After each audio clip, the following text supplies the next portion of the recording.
The EP head himself, Lee Zeldin. All right, Mr. Administrator, can you explain what the heck happened here and how another slush fund has been exposed?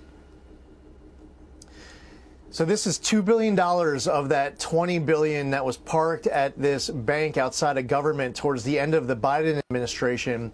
Power Forward Communities, which Stacey Abrams is part of, only received $100 in 2023. They then got $2 billion in this grant in 2024. Now, I was just reading over the grant agreement, Laura. On the first page, it gives the organization, this nonprofit, 21 days to distribute $2 billion. But this is the crazy part. I went to page 7 of the grant agreement, and it's giving the entity 90 days to complete a training called How to Develop a Budget. Now, I would say that if an organization needs to take a training on how to develop a budget, one, they should be taking the training before they're spending $1, but they definitely shouldn't be getting $2 billion.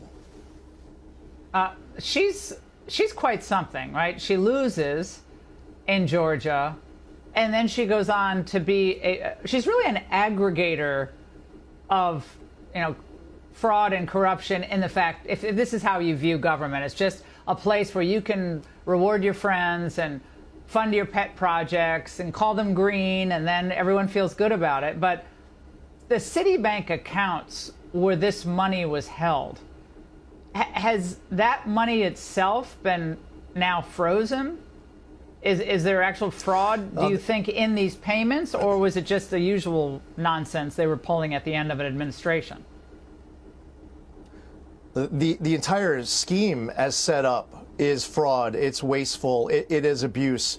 We just had another example come out over the last 24 hours where $5 billion went to another recipient.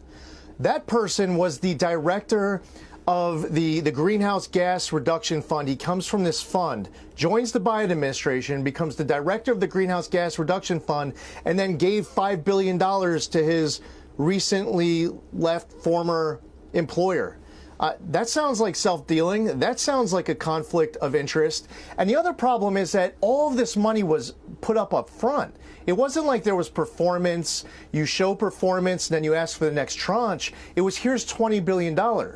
And it was going to their friends on the left, as opposed to making sure that the money is going directly towards the purpose that you allegedly said this money was needed for in the first place. If you care about clean air, land, and water, if you think there's some community that's been left behind, then why aren't you spending the dollar actually remediating that issue instead of paying off your friend?